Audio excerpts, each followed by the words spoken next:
जय हिंद। स्वागत है आपका नॉलेज की नई दुनिया में। मैं नितेश श्रीवास्तव आपका स्वागत करता हूँ।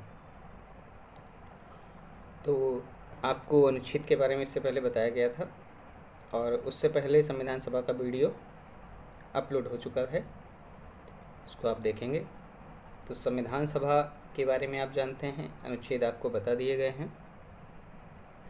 तो आपको ये बताया गया था कि संविधान जब बनकर के तैयार हुआ था 26 नवंबर 1949 को, तब उसमें 395 अनुच्छेद थे, 8 अनुसूचियाँ थी और 22 भाग थे। वर्तमान समय की अगर बात करता है तो वर्तमान समय में अनुसूचियों की संख्या 12 हो चुकी है और भाग 22 वैसे 22 ही हैं, लेकिन क्रमानुसार कहता है तो 25 हो जाते हैं। तो आज बात होने वाली है अनुसूचियों की। तो अनुसूचियों के बारे में प्राथमिक तरीके से शुरुआती लाइन आपको याद रखनी पड़ेगी कि अनुसूचियों की संख्या संविधान जब बना था तब 8 हुआ करती थी और वर्तमान में 12 है। तो अनुसूची के बारे में पहली अनुसूची की बात करूं तो पहली अनुसूची जो है उसमें उल्लेख किया गया भारत राज्यों का संघ है। तो जैसे पहला अनुच्छेद कहता है आपसे कि भारत राज्यों का संघ है, वैसे अनुसूची 1 भी कह रही भारत राज्यों का संघ है। संविधान का भाग भी वैसे ही बात करेगा, भारत राज्यों का संघ है। 28 राज्य हैं और 8 केंद्र शासित प्रदेश हैं। दूसरी अनुसूची की बात आती है तो केंद्र सरकार या संघ सरकार के उच्च अधिकारी जो हैं उनके वेतन भत्तों का उल्लेख मिलता है आपको अनुसूची नंबर 2 में। तो वेतन भत्तों का जब उल्लेख आता है तो कुछ उच्च अधिकारियों के आप वेतन भत्ते भी याद कर लीजिए। क्रॉस ऑफ बेनिफिट आपको कहीं नंबर दिलाएगा। और आपसे रिक्वेस्ट है, वीडियो अगर अच्छा लग रहा है तो अपने दोस्तों को भेजिए, शेयर करिए, कमेंट करिए, लाइक करिए और अपने लोगों से बोलिए सब्सक्राइब करें। आप भी इसको सब्सक्राइब करिएगा। जानकारियाँ आपको बहुत ज़्यादा मिलने वाली हैं बहुत ही कम समय में, क्योंकि समय का ही महत्व है। जो समय का महत्व समझता है, समय उसे मूल्यवान बना देता है। तो दूसरी अनुसूची की बात हो रही है, तो दूसरी अनुसूची में वेतन भत्तों की बात आएगी। तो वेतन भत्तों की बात आ रही है तो कुछ अधिकारियों के वेतन भत्ते याद कर लेंगे, वेतन याद कर लेते हैं। जैसे राष्ट्रपति, तो राष्ट्रपति को वेतन मिलता है 5 लाख रुपए प्रतिमाह मिलेगा। उपराष्ट्रपति, उपराष्ट्रपति राज्यसभा के सभापति के रूप में कार्य करता है। तो राज्यसभा के सभापति का वेतनमान जो होगा वो 4 लाख रुपए होगा। और लोकसभा अध्यक्ष, तो लोकसभा अध्यक्ष को भी 4 लाख रुपए प्रतिमाह मिलता है। तो 2 लोगों को याद रखना है आपको, 4 लाख रुपए। राज्यसभा के सभापति कौन बनेगा? उपराष्ट्रपति, और उसको मिलते हैं 4 लाख रुपए। लोकसभा अध्यक्ष को मिलते हैं 4 लाख रुपए। और राज्यपाल के बारे में आपको बताऊं तो राज्यपाल जो होता है उसको 3.5 लाख रुपए मिलते हैं। सर्वोच्च न्यायालय का मुख्य न्यायाधीश के बारे में जानते हैं? सर्वोच्च न्यायालय का मुख्य न्यायाधीश जो होगा उसे 2,80,000 मिलेंगे। वहाँ के अन्य न्यायाधीश जो होंगे उन्हें 2,50,000 रुपये मिलेंगे। नियंत्रक महालेखा परीक्षक हो गया, महान्यायवादी हो गया, निर्वाचन आयुक्त हो गए, इन सबको जो होगा इनको 2.5 लाख रुपये मिलेगा प्रतिमाह। 2,50,000 रुपये इनको मिलेगा। उच्च न्यायालय में उतर के आएंगे तो उच्च न्यायालय की बात करें तो उच्च न्यायालय तो भारत में 25 हैं। तो उच्च न्यायालय का जो मुख्य न्यायाधीश होता है उनको मिलेगा वेतन 2,50,000 रुपये। सर्वोच्च न्यायालय का मुख्य न्यायाधीश जो होता है, ध्यान रखेंगे, उसको 2,80,000 रुपये मिलते हैं। सर्वोच्च न्यायालय की बात करेगा तो सर्वोच्च न्यायालय के मुख्य न्यायाधीश जो होते हैं उन्हें मिलता है 2,80,000 रुपये। अन्य न्यायाधीश जो होते हैं उन्हें 2,50,000 मिलता है। और 2,50,000 किसे मिल रहा है? उच्च न्यायालय के मुख्य न्यायाधीश को मिल रहा है। अन्य न्यायाधीशों को वो मिल जाएगा 2,25,000 रुपये मिलेंगे। तो ये दूसरी अनुसूची तक की आपको बातें इतनी याद होनी चाहिए। तीसरी अनुसूची की बात करें तो तीसरी अनुसूची में शपथ का उल्लेख किया गया है। जो भी संघ सरकार के अधिकारी हैं अधिकतर, उनकी शपथ का उल्लेख आपको मिलेगा अनुसूची नंबर 3 में।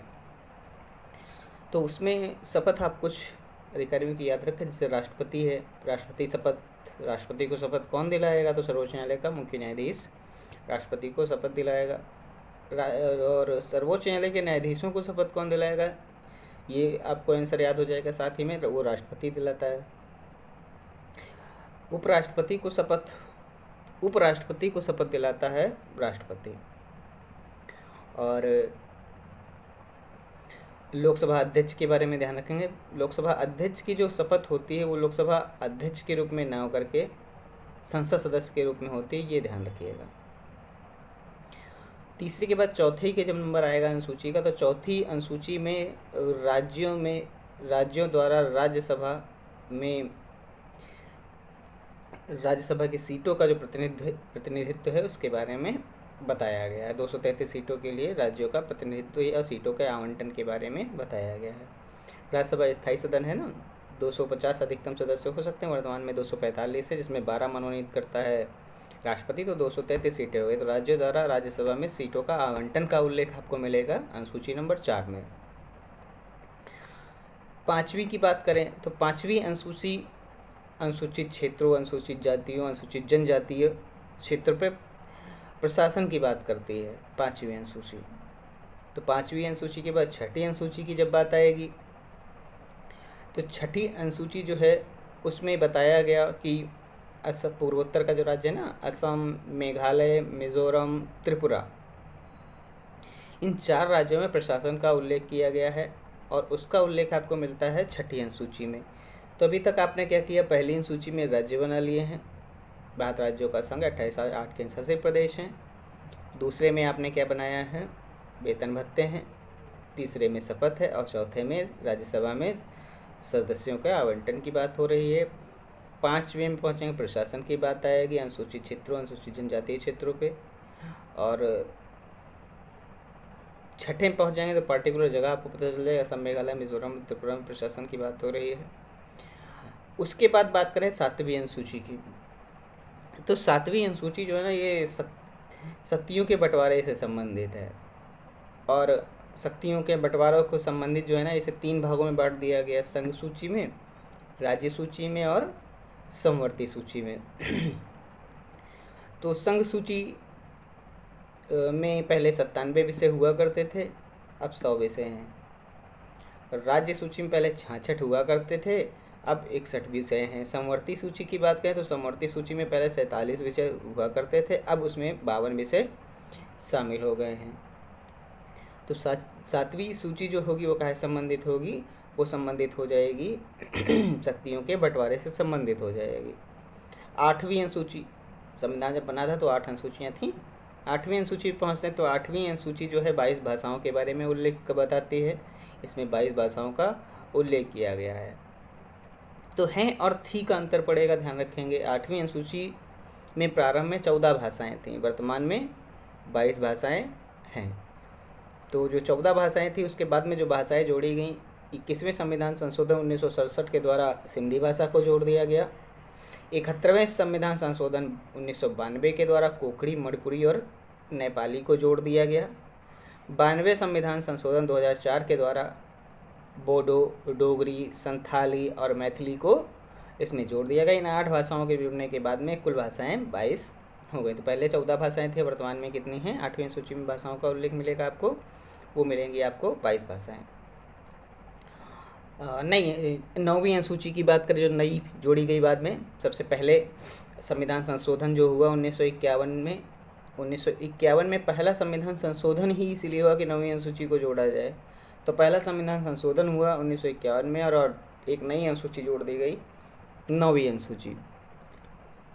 9वीं अनुसूची में संपत्ति के अधिग्रहण के बारे में बताया गया है और इसमें शामिल विषयों को न्यायालय में चुनौती नहीं दी जा सकती।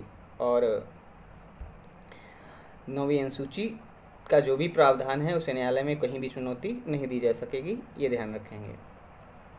और 10वीं अनुसूची की बात करें तो 10वीं अनुसूची 52वें संविधान संशोधन 1985 के द्वारा जोड़ी गई थी और 10वीं अनुसूची दल बदल कानून से संबंधित है। दल बदल कानून से संबंधित जो भी अनुसूची की बात करेगा तो दा से दल बदल, दा से 10वीं अनुसूची आपको फटाक से याद आनी चाहिए। 10वीं अनुसूची के बाद में 11वीं अनुसूची को याद रखेंगे आप। और 11वीं अनुसूची की बात करें तो उसमें आपको याद रखना है 73वां संविधान संशोधन 1993। 73वें संविधान संशोधन 1993 के द्वारा क्या किया गया, 11वीं अनुसूची जोड़ी गई और इसमें ग्राम पंचायतों का उल्लेख किया गया। जैसे अनुच्छेद 40 था ग्राम पंचायतों के गठन के बारे में था, ऐसे अनुसूची 11 जो है ना, ये ग्राम पंचायतों के बारे में उल्लेख करती है, उसके गठन के बारे में उल्लेख करती है, उसको कैसे कार्य वहाँ पर होंगे इसके बारे में बताया जाता है। तो पंचायत के बारे में अगर नहीं जानते, थोड़ी सी ब्रीफिंग आपको देता हूँ, आप लिखिएगा, समझ लीजिएगा। पंचायती राज जो व्यवस्था है, इसकी शुरुआत जो हुई थी 2 अक्टूबर 1859 को राजस्थान के नागौर जिले में भारत के पहले प्रधानमंत्री जवाहरलाल नेहरू के द्वारा राजस्थान के नागौर जिले में शुरू की गई थी 2 अक्टूबर 1959 को। और 24 अप्रैल 1993 की बात है, ये पंचायती राज अधिनियम लागू कर दिया गया था 24 अप्रैल 1993 को। 24 अप्रैल को इसी उपलक्ष्य में पंचायती राज दिवस भी मनाया जाता है। ध्यान रखेंगे 24 अप्रैल 1993 को पंचायती राज अधिनियम भी लागू हुआ, इसीलिए 24 अप्रैल को क्या कहते हैं, पंचायती राज दिवस मनाया जाता है। और पंचायती राज व्यवस्था की शुरुआत सबसे पहले कहाँ हुई थी, तो आपका आंसर बनेगा राजस्थान के नागौर जिले में 2 अक्टूबर 1959 पंडित जवाहरलाल नेहरू के द्वारा हुई थी। और अगर अनुच्छेद आपसे पूछता है तो अनुच्छेद आप बताएंगे अनुच्छेद 40 ग्राम पंचायतों के गठन से संबंधित है। आपके लिए एक सवाल छोड़ रहा हूँ पंचायती राज अधिनियम से कि पंचायतों के लिए 3 स्तरीय सुझाव किसने दिया था ग्राम पंचायतों के गठन के लिए, ये आप बताइएगा। 3 स्तरीय जो मॉडल था पंचायतों का, इसके लिए सुझाव किसने दिया था। 12वीं अनुसूची की बात करूं तो 12वीं अनुसूची जो है वो 74वें संविधान संशोधन 1993 के द्वारा जोड़ी गई थी और इसमें नगर पालिका स्थानीय स्वशासन के बारे में जानकारी दी गई थी। स्थानीय स्वशासन की बात आए, नगर पालिका की बात आए, स्थानीय स्वशासन की बात आती है तो स्थानीय स्वशासन का जनक कौन से अंग्रेज गवर्नर को कहा जाता है, ये आप बताइएगा। आपके लिए प्रश्न छोड़ रहा हूँ।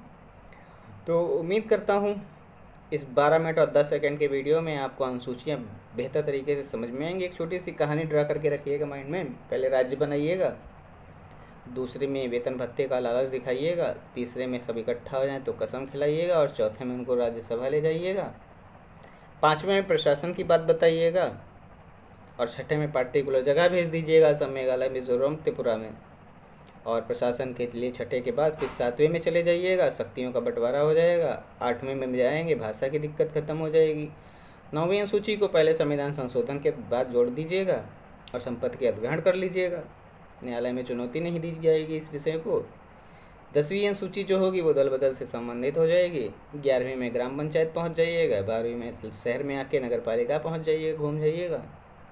बस अनुसूचियों में हर के इतनी सी तो हैं, 2-4 बार पढ़ोगे, वीडियो को बार बार देखोगे, रिवीजन हो जाएगा, एकदम ख़त्म हो जाएंगी। तो उम्मीद करता हूँ वीडियो आपको अच्छा लगेगा।